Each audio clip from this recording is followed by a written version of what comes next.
live on YouTube. Okay. And then I'm going to let everybody in. Admit. Who do we have that I just let in on the phone? Going to let everybody in, and I need to turn this down.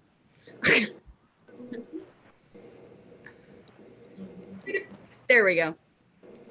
Who do we have on the phone? That's me. Hi, Chris. Hi there. I just need to rename you. Okay. Chris, we just got another update on the bylaws that I will send over to you. Okay. Alette. Okay. Who do we have on the phone? This is Doug. Hey, Doug. Hey. I'm just renaming you so we know who we have. All right.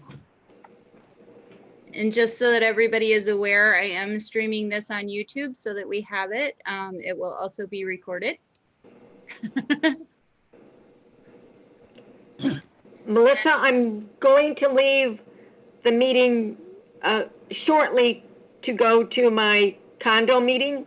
Okay. So when I hang up from you, from this call, I'm not going to say anything. I'm just going to hang up. That is perfectly fine. And I am just pulling up the agenda. I am really sorry, everybody. I am currently working without power. You guys are all on my on my generator tonight. Oh gosh. Yeah, we will not get electricity until Saturday. That is terrible. That's wrong. They could do better than that. They are playing games. Well, you know something, we are one of 30 and there's hundreds of people out. So I'm okay because I have a generator. So I'm not gonna argue. You're good. A lot of people don't. Right. You have a lot of friends in the south suburbs. They're without lights until Saturday as well. And they don't have generators. And if you have ComEd, they do have the form and they are reimbursing for all groceries and things purchased during this pandemic. Oh, nice. I am very lucky. I don't even have to worry about that. We got Jen Fryer was my savior who got me my stuff right away. Okay, so I'm gonna go ahead and, oops, I got somebody here. Who do we have on the phone? Hello? Hi. Who's on the phone? Hello. This is Kathy. Oh, hey, Kathy. Hi. I'm just naming you so we can see you when you're talking. All right, I'm gonna go ahead. I'm gonna share the screen with the agenda for today. Oh, okay. I'm actually looking at it in my email. Perfect. I did the dial-in. So, do you want me to do gather or? No, we'll call you up. No, I was just talking. I'm going to go through the agenda now. Oh, gotcha. All right. So we have a review of important dates. Can somebody review the ones for the next 30 days so that we have those?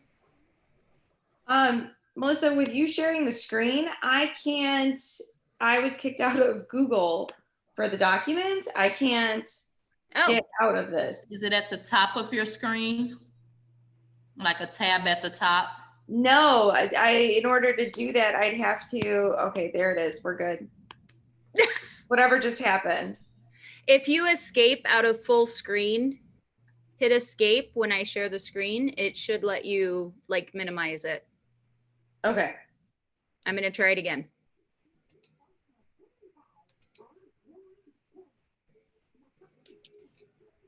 Were you able to get there? We're good.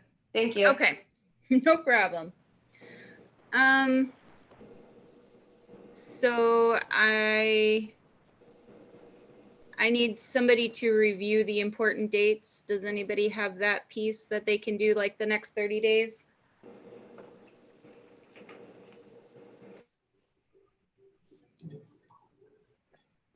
Well, I guess I can do that. Thank you, Dad. So let's see. August here.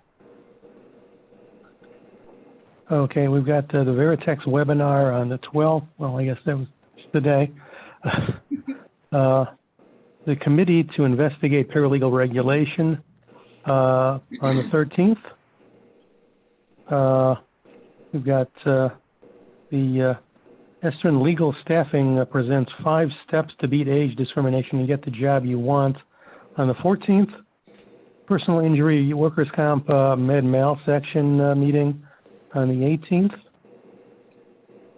18th. Commercial finance section meeting on the 20th. Veritex webinar, data security ethics for law firms on the 20th. And the CT webinar, optimization and consolidation of global compliance operations on the 26th. And that's it for this month. Okay. If anybody would like to find out more information about upcoming webinars, you can definitely log on to the website at ipaonline.org and look at our calendar of events. That's where you can register for all the upcoming events that are coming up in the next 30 days. So we'll go ahead and move on to the executive director's report.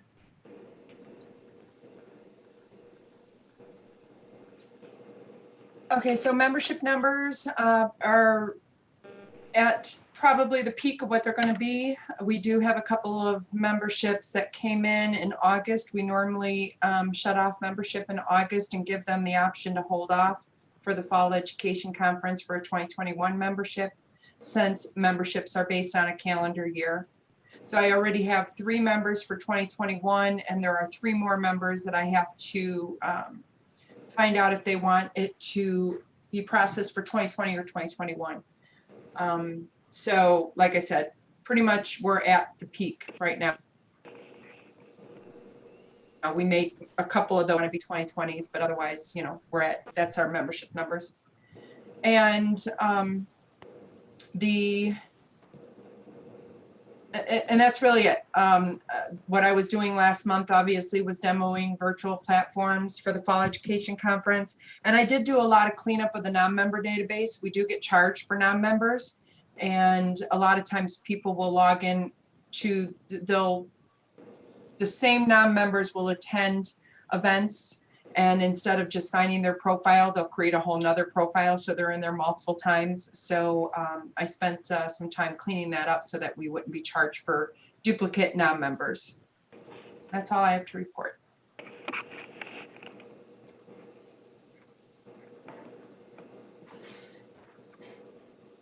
Deandra, do you want to go ahead with the NFPA report? Sure. I have a typo on here. The summer board meeting was July 31st to August 1st, not August 11th. Sorry about that. Some of this stuff you may have already read in the news you can use, and some of it may be new, but at any rate, they provided an ABA update stating that the title legal assistant was removed from the definition of a paralegal. A letter was sent to Washington State Supreme Court regarding the sunsetting of the LLT program. NFPA have a call with Washington Supreme Court scheduled this month. They didn't share an exact date. The board had 6 training sessions with Block Reed. Town halls are continued to be held. We had the last leaders town hall on yesterday, the 11th, and we have one more town hall scheduled for all members on the 25th. They are continuing to make improvements to the website. There's a search for the executive director's position. Narrowing options have been narrowed, and they have good candidates lined up. Membership, Yvonne, you would like this one. The membership would like to bridge the gap between NFPA and local associations. They would like to reach out to the largest associations. They haven't decided if it would be 30, 60, or 90 days before signups for membership, to kind of assist in whatever way they can for smooth transition with the membership signups. there's been an increase in unauthorized use of credentials. NFPA is working on a cease and desist order. A whistleblower policy has been approved. I have not seen that yet.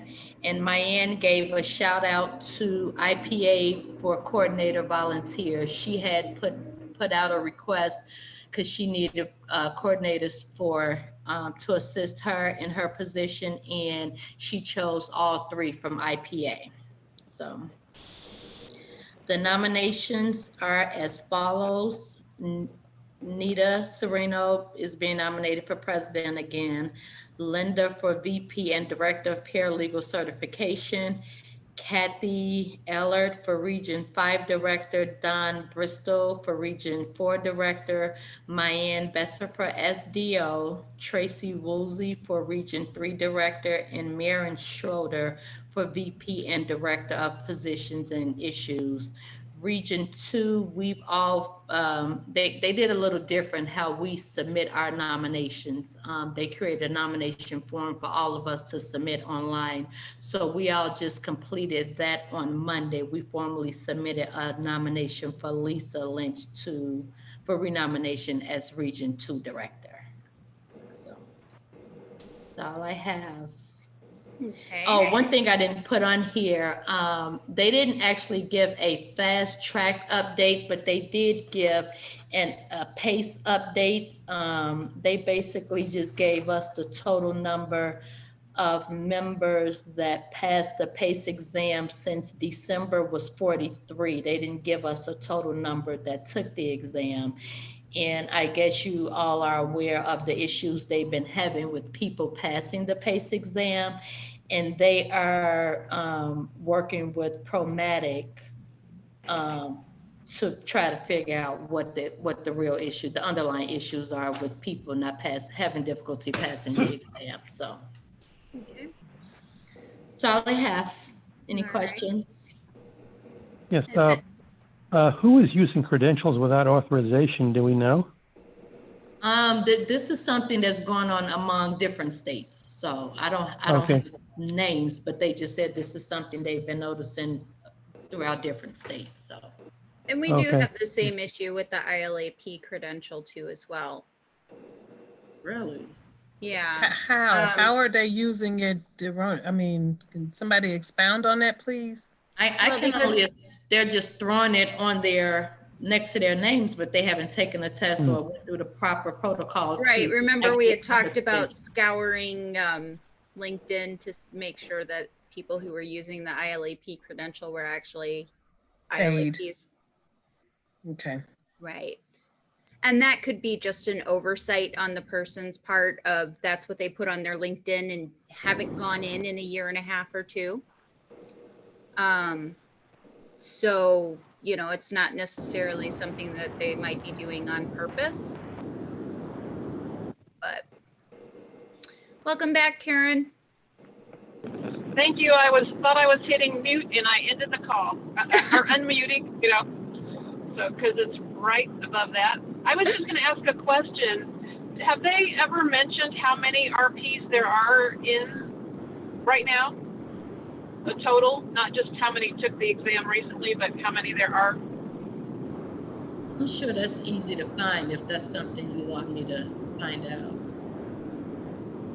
Well, I would just be interested, you know, to see how many there are after, you know, this exam's been around for, what, 15 years now? But I will say that a very good chunk of the CRPs, that we had 10 total. I think there were 9 was it 9 or 10 that we listed on our website, but there is somebody from Kenosha, I believe, who technically is from CLC. So the CRP is definitely doing well. With Gail Miller is doing a great job with promoting that for the College of Lake County program. Are the ones you listed, are they all from College of Lake County? The All but one of those is from College of Lake County. So I believe there were 9 of them that were from College of Lake County. There were 10 that we listed total, I think. But there is one that's from, I think there's another one that's in Wisconsin that I believe went to CLC too as well. Yeah, that was impressive to see. Well, Gail actually has made the CRP exam part of her program.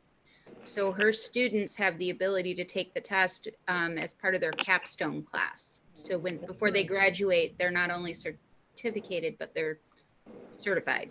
Great. All righty. So we'll go ahead and move on. Doug, I emailed you over Chris Hansen's. Chris Hansen got together with a group of people to review the CBA CBF task force. I'm sure you didn't get a chance to read it because I haven't either. But if you would like to give a CBA CBF task force review report. Okay. Well, I'm sure we've all read the entire report, all 100+ pages of it. I will cop to not having read anything other than the part drafted by my own particular subcommittee. So, don't feel that you're being lax if you haven't read the entire thing, since most of it is of, questionable interest to a paralegal, I think.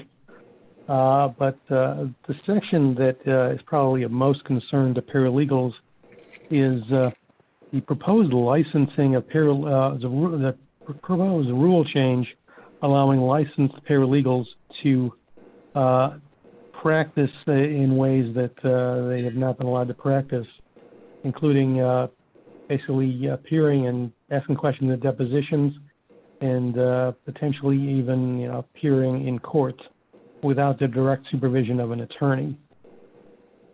So this is still just a proposal, and it's a long way from being enacted, but it is on the table. And the entire task force report is public now. It has been opened up for public comment. So I think one of the questions we need to address is, does the IPA want to comment on these rule changes regarding licensed paralegals? And if we do want to make some kind of a public comment, what comment would we want to make? Well, in Chris's group, Chris, do you want to kind of talk a little bit about what your group came up with? Sure. We got together past presidents who are no longer on the board. That would be the group that met via telephone, and we reviewed that section. You're right, Doug, it's a large report, so we didn't really get through all of it, but we did focus on what you pointed out and put together feedback that if the IPA board would like to use, if the IPA board is going to respond, put together some thoughts in terms of what we thought should be focused on, and if you have, don't hesitate to reach out to us in terms of why did we think this, or what did we think of this. We thought that the subject matter, which is access to justice, definitely has been discussed for many, many years. It's taken a long time to really come to fruition. For instance, Karen Mason in Hawaii was on the state of Hawaii's Access for Justice Committee last year. So our thoughts in terms of what we thought were the most important, you'll notice that we commented on the education requirement, and we also commented on the limited license, making it a rather than a licensed paralegal, make it limited license. Whether or not that will fly remains to be seen. But those are just our thoughts. Feel free to reach out to us and ask how we came to arrive at our decisions. And if you want to continue the discussion with us, we are definitely available. And I will totally apologize. Power outages made some serious issues for me. I would actually like to propose to the board to get together a group that would like to review those particular sections and come up with an actual response. This response is due on October 21st, correct, Doug? I would have to check on that. I mean, I can't recall exactly when the public comment period ends. I thought it was earlier than October, but it could be. I mean, it's coming up. No, August. August. Oh, August. Yeah, August. You said August 21st? Yeah. Yeah. So yeah, I guess that is coming up pretty quickly. Yeah. Can I add a comment? Yes, please. Sure. I think one of the, as Chris mentioned, there were a couple really what we thought important points, and one was the changing the title from licensed paralegal to limited licensed paralegal, and then also upping the educational requirements to a minimum of having an associate's degree. Mm-hmm. Just because, you know, we've felt all along that there has to be some kind of baseline of knowledge, and especially for people who would be, even though they're still practicing under the supervision of a lawyer, have that basic educational requirement. And then if, you know, I don't think Laura Miller would object if you took what she wrote and either, you know, edited or added to it, because I think it's really well written. So, you know, you have something to go by. And I will share that with the board for those of you who don't have it. Like I said, unfortunately, it all came to me and then I lost power, so I wasn't able to share it. I do apologize. But if there is anybody who would be interested in getting together, I am not available this weekend, but if someone is available next week to kind of talk through and review what Laura submitted and make our official response from the IPA, I would definitely like to get that on the calendar. I'm looking at my calendar, sorry. I can actually do either Tuesday or Wednesday evening.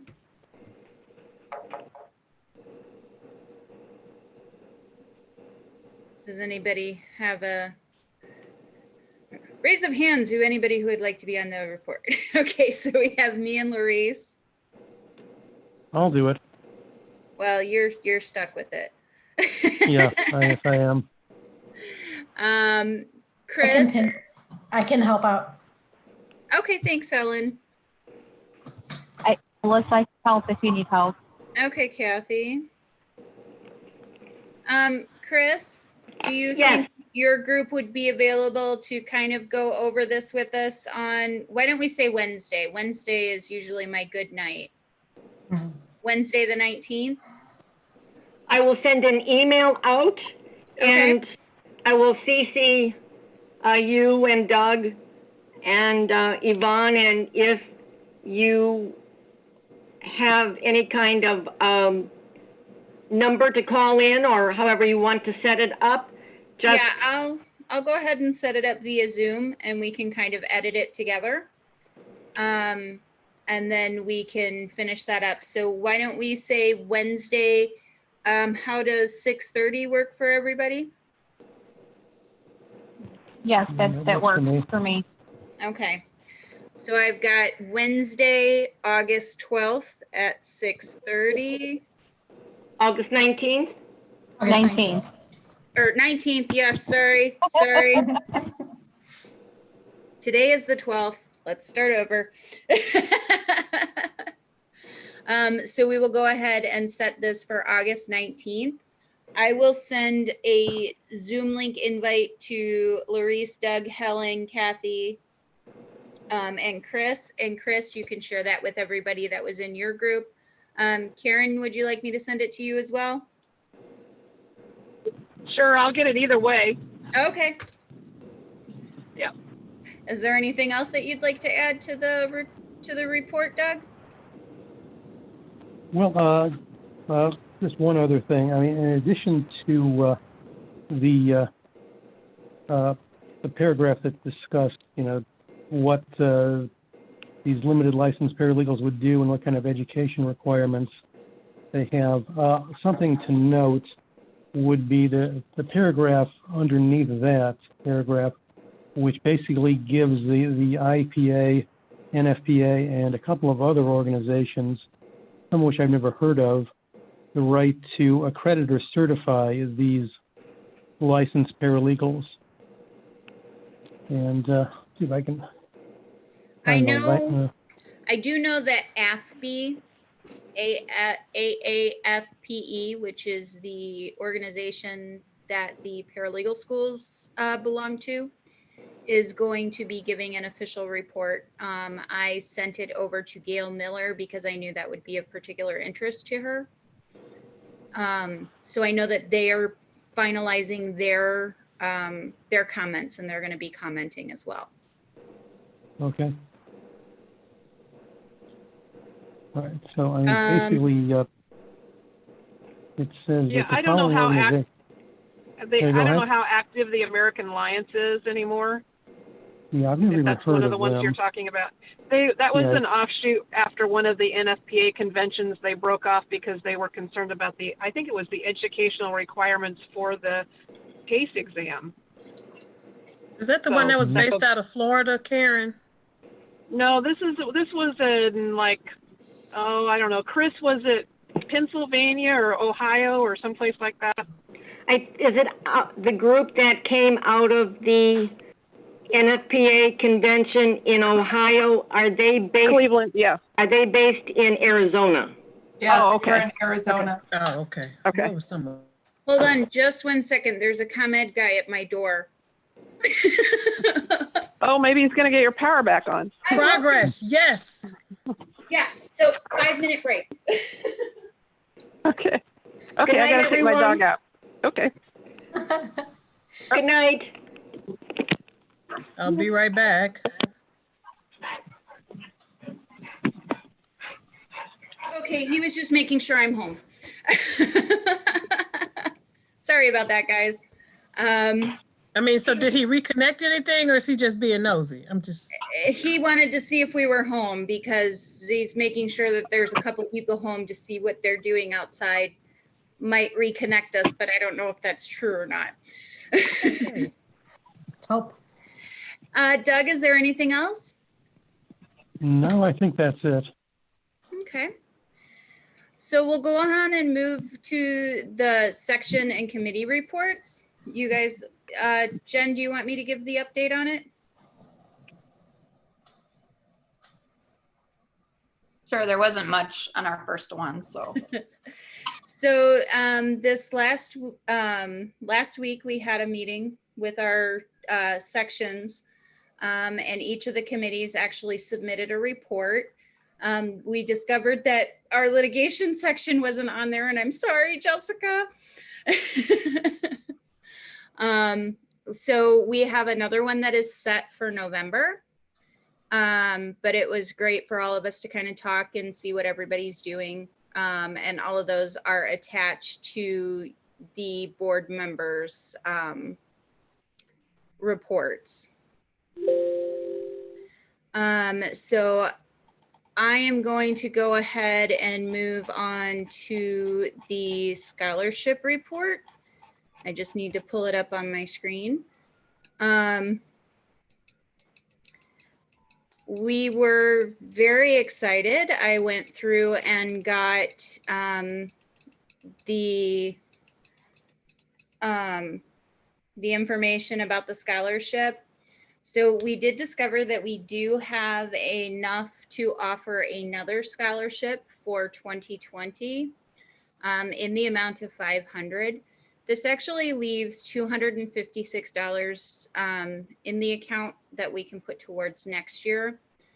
Currently, right now, we're trying to get a sponsor to sponsor a virtual tour of the Ruth Bader Ginsburg exhibit to raise additional money for next year's scholarship.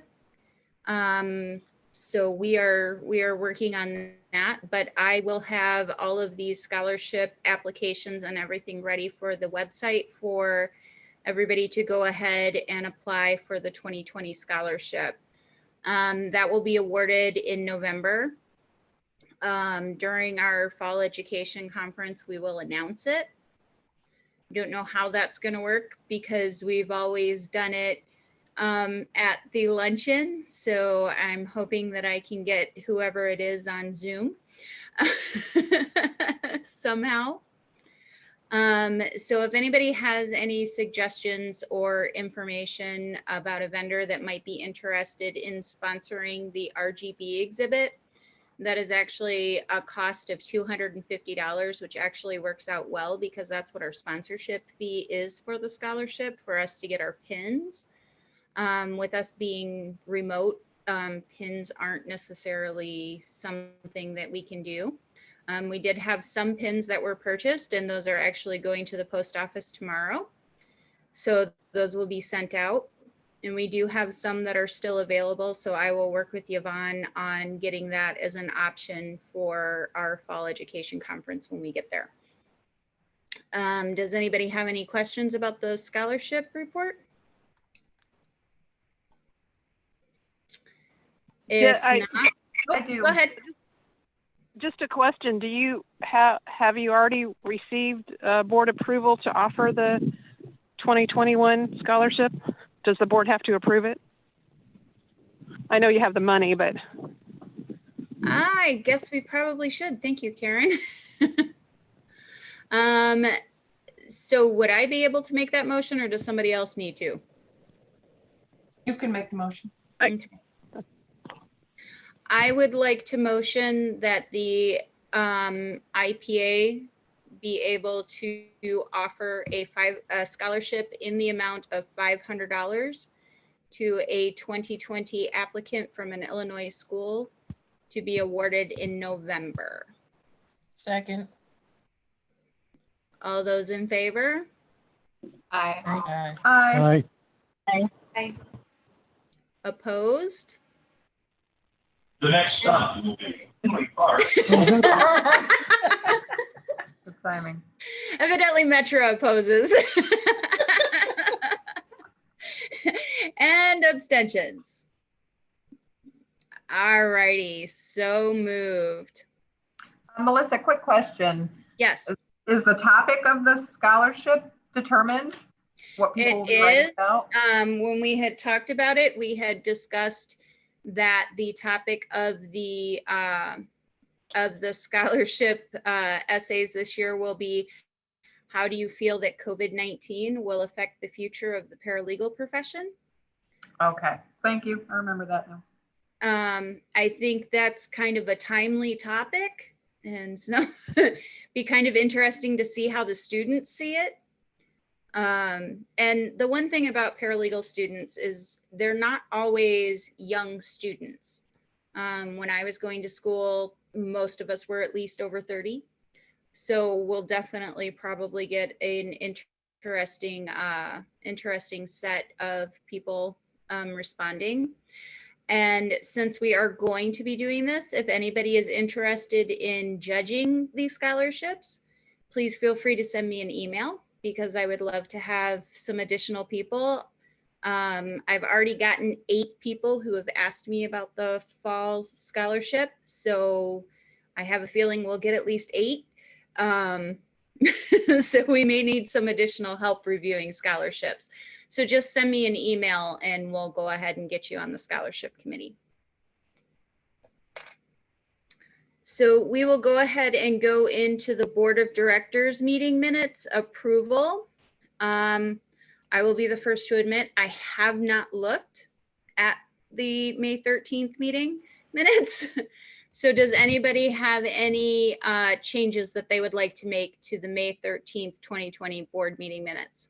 Yeah, I think just we don't need to, when we're on a Zoom meeting, we don't need to indicate who was on telephone and who was on video. So I would remove via telephone. Okay.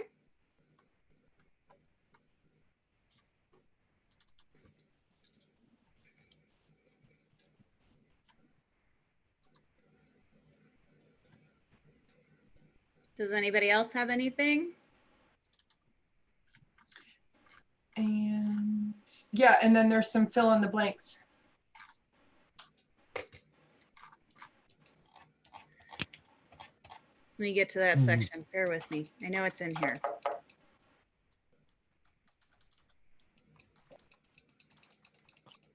I apologize. Normally I have two screens and today just isn't the day to have them.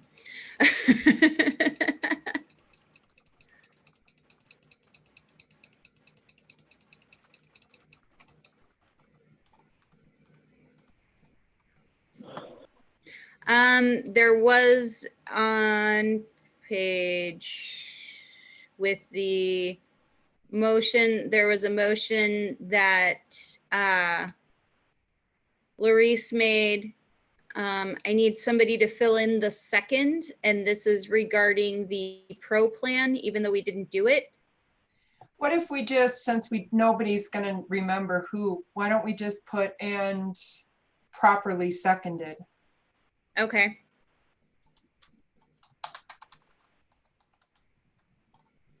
And then not to exceed 25. Okay. Nikki, do you have that? I've got it, Nikki.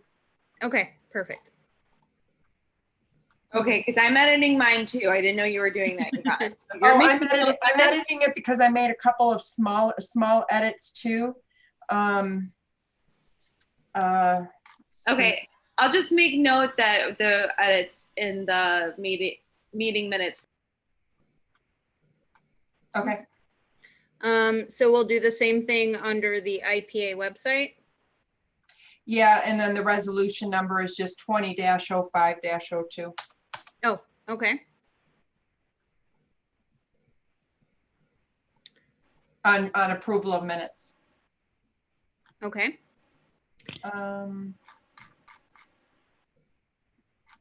Where was that one that you were talking about?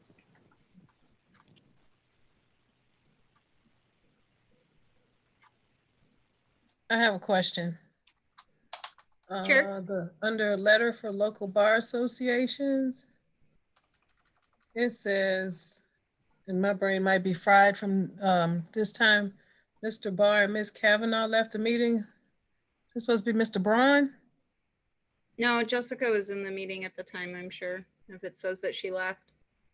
Oh, Right, Mr. Braun. Oh, yeah, good catch.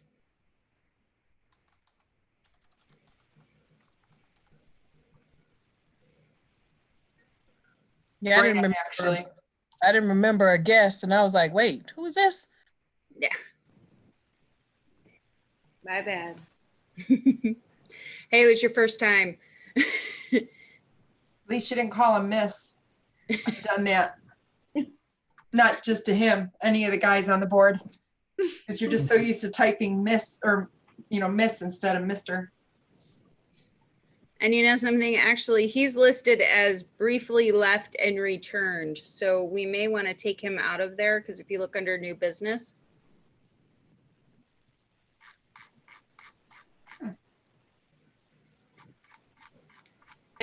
I think it got really weird because of the connection with everything. So you Okay. was on and then it went away and then it came back and. Okay. If it's brief, and what we've done in the past is just leave that little tiny thing out. So I don't know. Okay. Ms. Kavanaugh left the meeting and then later Mr. Brand briefly left the meeting and returned. Okay. That sounds like a good idea. Anything else, anybody? I would entertain a motion. Motion to approve the May 13th, 2020 meeting minutes with the suggested and updated changes and edits As amended. as amended. All those in favor? Somebody Aye. second? I second. Oh, we need Oh, a second, sorry, my bad. All those in favor? Aye. I, Aye. Opposed? And technically, Helen, you have to abstain. Okay. Because I wasn't a board member yet. Right. As well as Kathy. Oh, and Kathy, yes. I take it back. Thank you, guys. All right, so then we'll go ahead and move on to the approval of the July 8th, 2020 minutes. And Nikki, since I have it open, do you want me to go ahead with that or do you want to do that? no, you can go ahead with it. Okay, go ahead. Were there any changes that anybody saw? Yeah, under NFPA Town Hall, did we go, I think that's where it was. Oh, open to the public. The board exited executive session and went live via Facebook Live or It should be YouTube. just YouTube, not Yeah, we not didn't do YouTube Live. Facebook. I haven't figured out how to do it on Facebook yet. That will be my next challenge.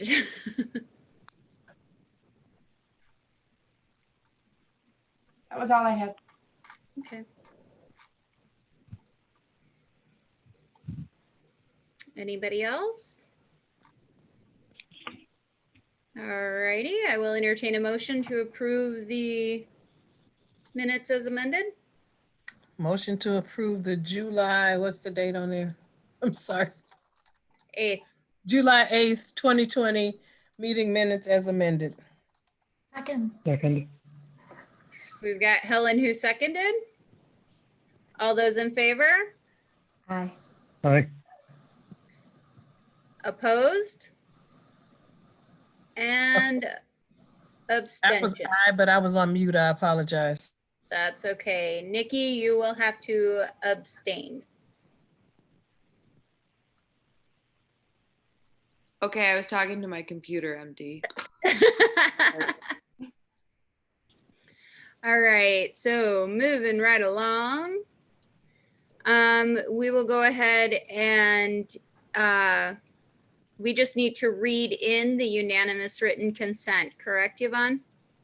Yeah, so it should be typed in the minutes as unanimous written consent with not that full, not the full everything that's there, just the board, the board voted to approve the budget for Feed Loop for the Fall Education Conference at a cost not to exceed $7,000.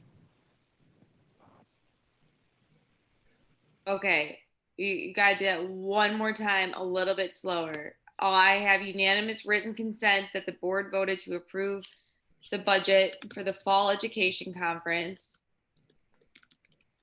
To move forward with a virtual Fall Education Conference at a cost not to exceed $7,000. Thank you. And we don't need to approve that. We can just, that's just being read into the minutes because we did that for unanimous written consent. That email was sent around to the board members to approve. Correct. All right, Yvonne, do you want to go ahead with the Palmer House contract? Well, last month I had gotten this contract with the transfer of $1,000 to from the 2019 to the 2020 date of November 3rd, but the board decided that they wanted to get a little bit of or review the contract from 2019 to find out if the force majeure, if we could actually just get the money back instead of applying it to 2020. It was determined that the force majeure is a 30-day, so we would not be able to get the money back unless the state will not allow an in-person fall education conference with 200 or 150 people by 30 days before, so roughly, you know, October 6th. So I just don't think we should continue to hold it and with the hope of getting 1,000. We might as well just sign the contract. However, I don't even know if this date is still available. So at this time, if the board agrees that we should just move the $1,000 to a 2021 event, then we don't even have a date. We would have to say, the board would have to approve the contract for the 2021 Fall Education Conference to be held at the Palmer House Hilton on a date in October or November, with the previous payment of $1,000 deposit rolled over to the 2021 event, because we can't, I don't know if that date's available. They haven't gotten back to me yet. Okay. At a future date to be determined in the fall of 2021, something like that. Or we have to wait till next month and see if the date's available.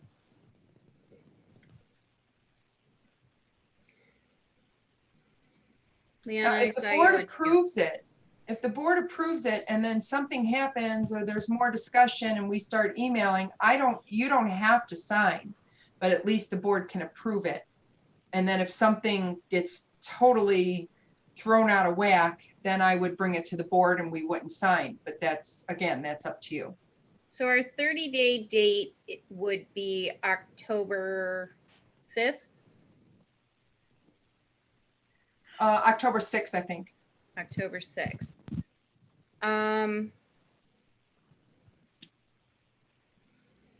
What's everybody's thought on this? I mean, the governor is not going to lift it and let us have 180 people in one place. Right. I think the likelihood that we could get a refund is pretty high, personally.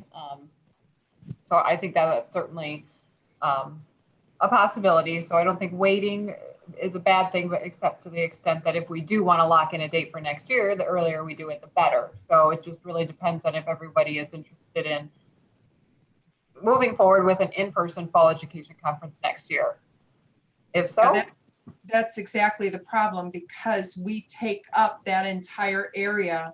It's hard to find a date that's not a Monday or a Friday to have that whole area. So do we think we should I mean, we've already paid the money. It's not like we have to pay it again. The money's already there. So do we want to go ahead and lock in a date for next year and just hope for the best?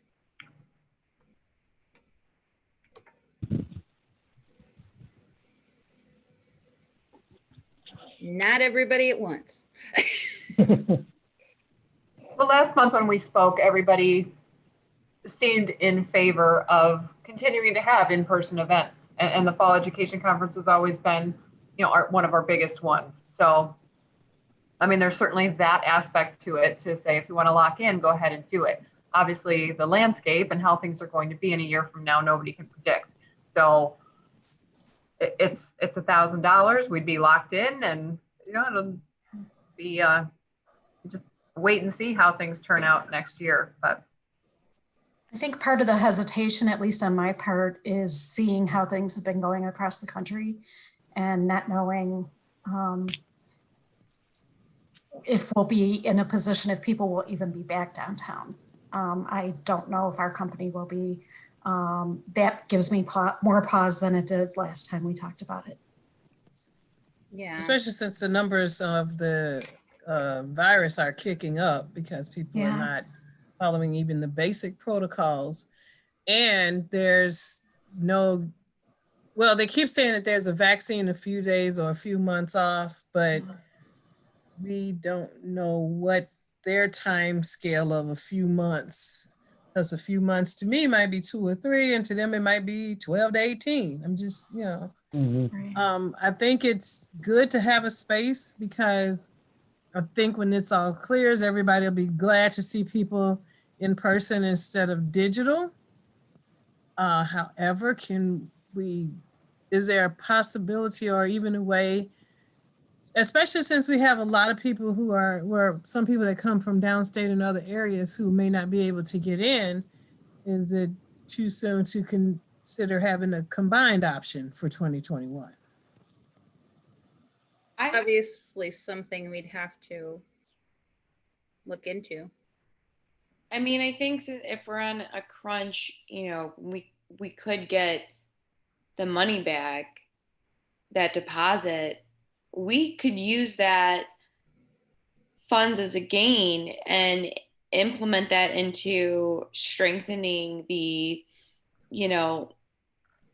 online and like webinar aspect. I know that like Yvonne had mentioned something about looking into that, and just maybe see if we can try to do something, more out there. Cause I bet a lot of software programs right now are enhancing their web, technology, because this is what we're all going to. And I'm wondering if we just hold that money aside, maybe that would be something that we could invest in.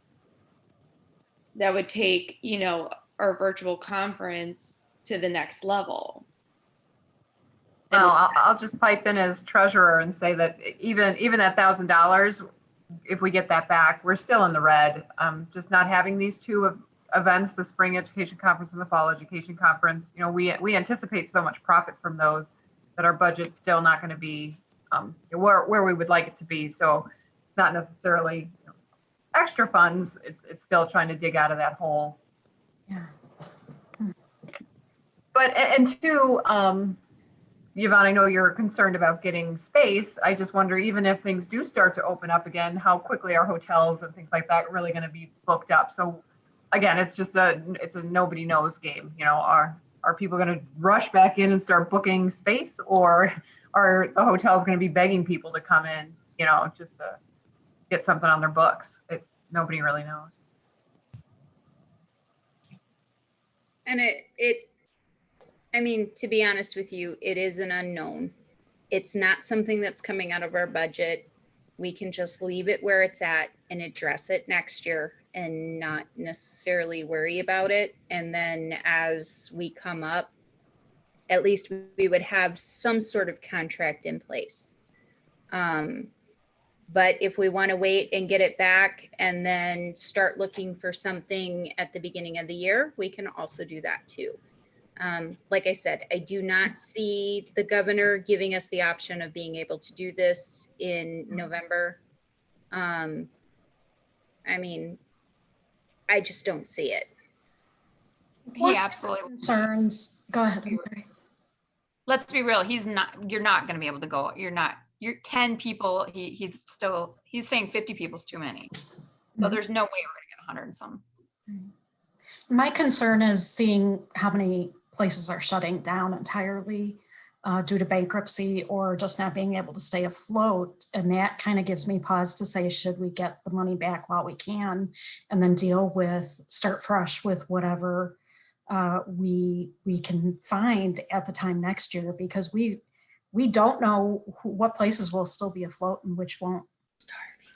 Yeah, come to think of it, we may end up being able, if we do end up going live next year, we might be able to get a higher end, better space. Gosh knows, I don't want to have to look again, but a better space for the at same a cheaper money. rate.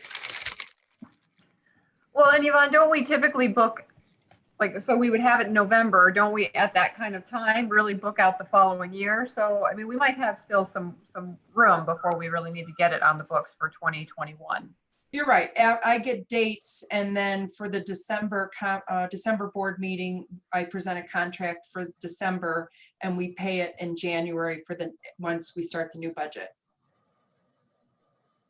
So from that perspective, we probably do have, we could address it again in October. October 5th is the kind of the 30-day deadline. Even September, October, we might be able to. Actually, I think if we address it at our September meeting as to what we're going to do, we'll be fine. Why don't we make a final decision at next month's board meeting? My gosh, next month is September. I know, right? Oh.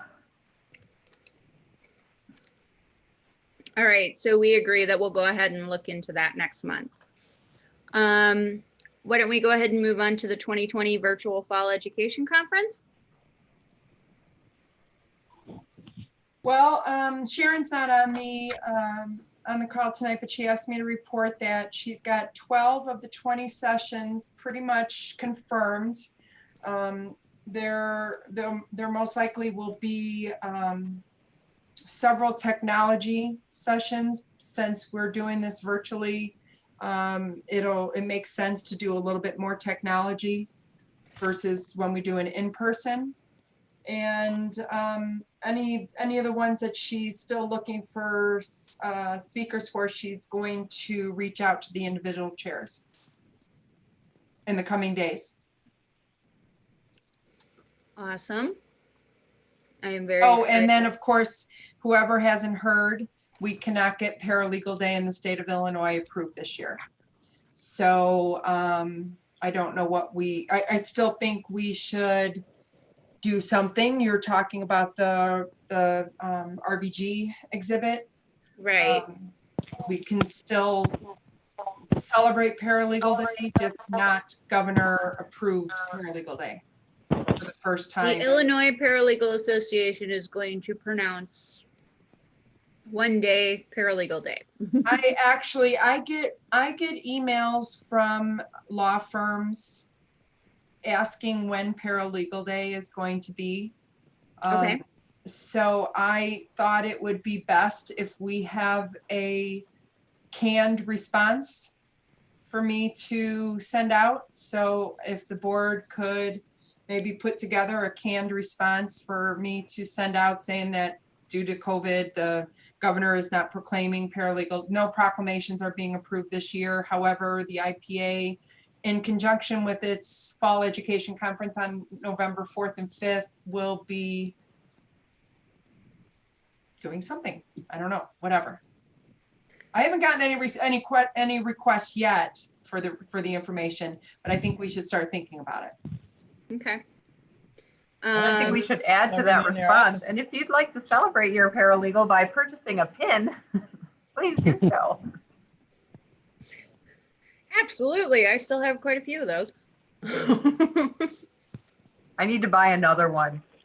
Now that I have finally gotten them from lockdown from my office and they are actually in my home.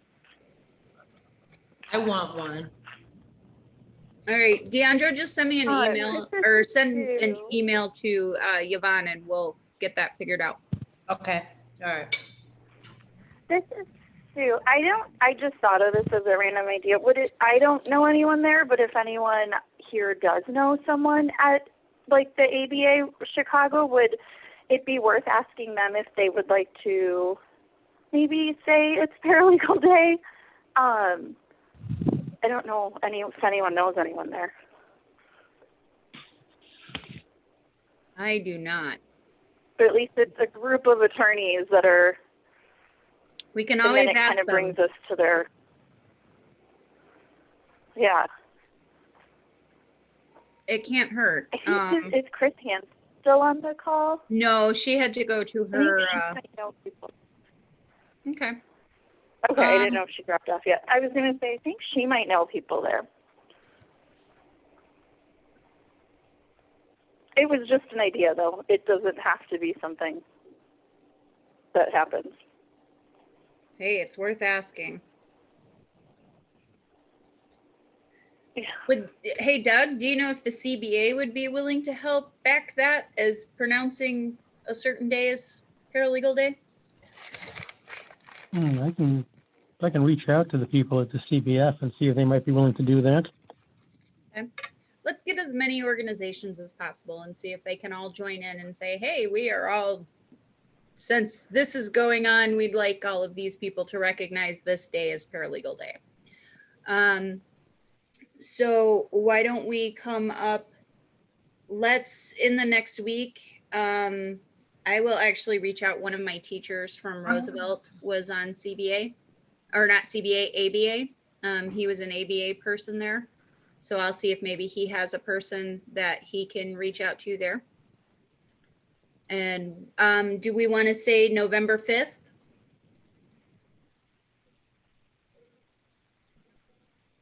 Since wasn't that the day we were gonna do it originally? So if we can get some sort of response from them, some kind of letter stating that they recognize November 5th, 2020 as Paralegal Day. Obviously, we'll come up with one for the IPA. Yvonne, can you and I work on something, or anybody else who would like to work on something for like a canned response of what the IPA is going to write to basically say we're designating this day as Paralegal Day, and then we can forward those to the other associations to give it to us on their letterhead. How about the ISBA? No, there's another one. Kind of more along the lines of IPA. Okay. Hey, Melissa, I'd be glad to help on that. Okay, great. Sorry, I'm eating dinner. This is Sue. I can work with Chris and see also if, Melissa, you don't hear from ABA, I can try maybe contacting Chris or just reaching out to ABA myself. Okay. Why don't we put you in charge of ABA? So let me, you don't. If I don't hear from my teacher, I will reach out to him tomorrow. And if I don't hear from him by the weekend, I will let you know. Perfect. Thanks. Okay. So I put on here regarding open positions in committees and chairs. This was something that I put out there. Kathy and I were working on putting together a video, and I had every intention of finishing it up and having it out on Monday evening and having it ready for Tuesday. That obviously did not work out for me. So our August video is going to be like August 15th. So I apologize for that. But we do have several committees that do need some spaces filled. For example, I know the ILAP committee has at least one open position. If we have more than one person who is interested in serving in that position, I would be willing to step down. It's been a little crazy for me myself, but we do have two open positions there. Jessica, do you want to talk a little bit about the requirements of being on the ILAP committee? Sure. So basically, we're just divvying up, reviewing the applications and, you know, the supporting materials, the CLEs, whatever. And we kind of split it up. I've been responding to any questions, general questions people have. And then the rest of us just, we usually do 2 people to review the applications. And then once those are done, I send out the certificates. Now, Melissa, you were doing the reminders. Yeah, which are really important. So yeah, if someone can take that on, because I've been sending them out. Unfortunately, a lot of times there are some email addresses that are incorrect in our system on the applications. I've gotten different email addresses. When they respond, they're like, well, you didn't respond. Well, your email address is different. I think a lot of people have changed jobs or are working at alternative places like recently. Right. From what we have on file, so. I'm sure in the last couple of years and whatever, everything that's been going on. So we can only do our best with that. But yeah, so that's basically it.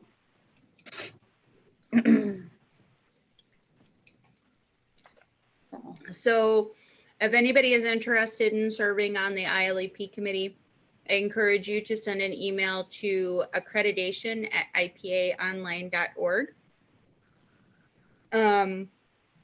This month's video is going to be about the different committees and trying to get some more people to join the various committees that are just members as opposed to board members. So I'm hoping to get some response there. I am working with Molly King is actually going to be working with the educators. We're actually going to kind of change up the student liaison position, where she is going to start doing quarterly meetings with each of the schools and have each school appoint a liaison for their school, so that we can get a report from the schools of what's going on there, if they may need people to attend some of their events. Also, it'll be a good way for us to funnel our information if we have one person from each school that talks at those meetings. So we will actually be working on getting that set up. Molly is going to be sending me a draft email this week that is going to go out to the educators, because all of their school sessions start coming up here pretty soon. So we're going to ask the educators to see if they can appoint somebody in particular to be on that committee. So that committee will be meeting at least once a quarter, if not more often. So hopefully we'll have that set up, and hopefully we can get some information. If anybody here is interested in joining any of the committees are not nearly as commitment intensive as sections are. So a lot of times the different committees will meet during different sections. You know, obviously the scholarship committee, we meet a couple of times during the year, you know, like when we're trying to find a sponsor, when we're trying to finalize the application, and then we need all hands on deck when we're judging the scholarship. We have several other committees that are out there, but like I said, I did want to point out that the ILAP committee does have open positions. So if anybody has any suggestions on how to promote those a little bit, once we get the video, I'd like to kind of put something out there at least once or twice, you know, a quarter, that talks about the open positions. We do have several open committee, not committee, section chairs. And I have that on another section of my computer that I can't get to right now. So if any, Melissa, from the last lookout, because I'm actually working on the lookout now and typing the minutes, because Nikki had to leave. I have that the open positions were bankruptcy, Chicago. Bankruptcy, our new member who just sent an email over is actually interested in chairing that, because she technically isn't an official member till October. Last name is George. She had expressed interest in doing bankruptcy. Okay, Chicago, professional development, senior paralegal, standards committee. And Kathy is interested in doing standards. Sorry. I sent an email today to Chris and Melissa. Okay, and then who are the ones I just sent you the other day? Oh, healthcare and securities tax. And yeah, healthcare and securities tax. Okay.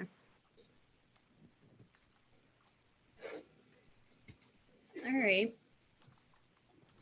So I definitely, those two never got back and said that they wanted to continue. And you know what's interesting is I actually reached out to Gail to get a hold of Shannon, and she said she would try and do that for me, because I know that she went to CLC. So, so hopefully we'll get some more people to go into these positions. I would actually like to schedule something for September for our section chairs to get together to talk about the requirements and what's involved in being a section chair. Once our video comes out, I will actually send out an email. It'll just be kind of a let's all kind of sit together and talk about what's involved in being a section chair.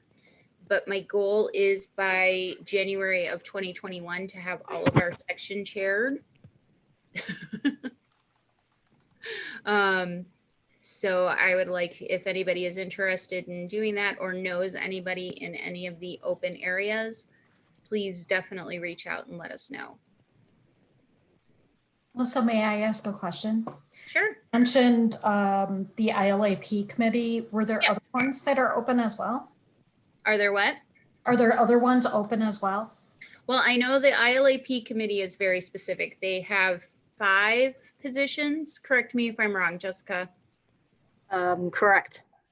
So there are 5. There's currently 1 open one. And like I said, once a month I send out my notices. But if somebody else would like to fill in there too, it would be great to, being president and a couple of other things, I tend to be pulled in a whole bunch of different directions, as much as I enjoy it, but. Are there other committees that need people? This is the question. Scholarship, you said? Well, scholarship, when it comes up to scholarship, if I got your email, Helen, when it comes to judging scholarships, we can always use additional people. That's one that doesn't have a lot of commitment other than at just before the fall education conference. We usually meet once or twice a year, outside of when we get the scholarships in, the scholarship applications in. We do have, it's always welcome for people to work on the events. Social media committee is another one. I know that Nikki, I was hoping that she could talk about a little bit. She actually had to jump off, but when we're planning social events and doing social media, we can always use extra hands there. There's a lot of different platforms. So, if somebody's willing to, go online once or twice a week and go and promote stuff in the different platforms, we can definitely work with that. So those are the types of areas that we could definitely use some more help. Having one person in charge of every social media platform is a lot for one person. Yvonne can attest to that. She's been doing a great job at helping out with that. But it would be great if we could have, like maybe one person who's in charge of Twitter, one person who's in charge of Facebook, one person, I've been trying to do LinkedIn a little bit more. But it would be great if we could have one person that's in charge of each of those platforms and then kind of share in between. That's very helpful. Thank you. Mm-hmm. So if anybody is willing, I've gotten a couple of emails, so we'll go ahead and take that, but I will definitely be sending out a message to our members for that. So I just wanted to we'll go ahead and move on from that and go into new business. Does anybody have anything that they would like to bring before the board?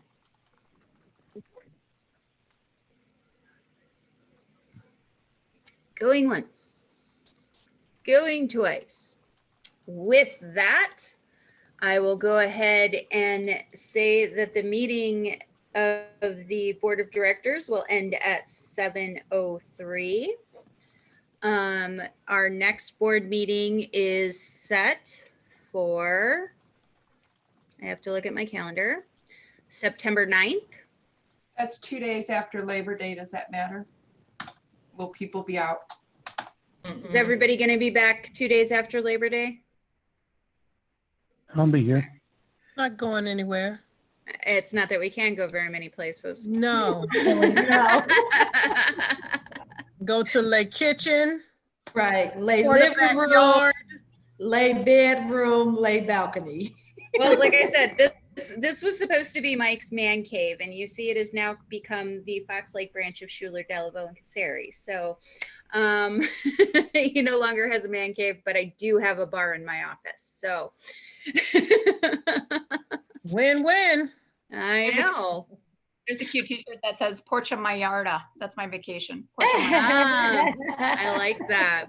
Me too. All right, everybody. So I will see everybody next week. I will definitely keep an eye out for anything that Sharon does need help. If, you know, we need spots to fill. If you're chair position, please make sure you're checking those emails from her because we definitely want to get all of those positions filled up as soon as possible. All righty. All right, 7:05 and thank you guys. Have a good Bye, night. everyone. Bye. Hi, everyone. Good night. Night.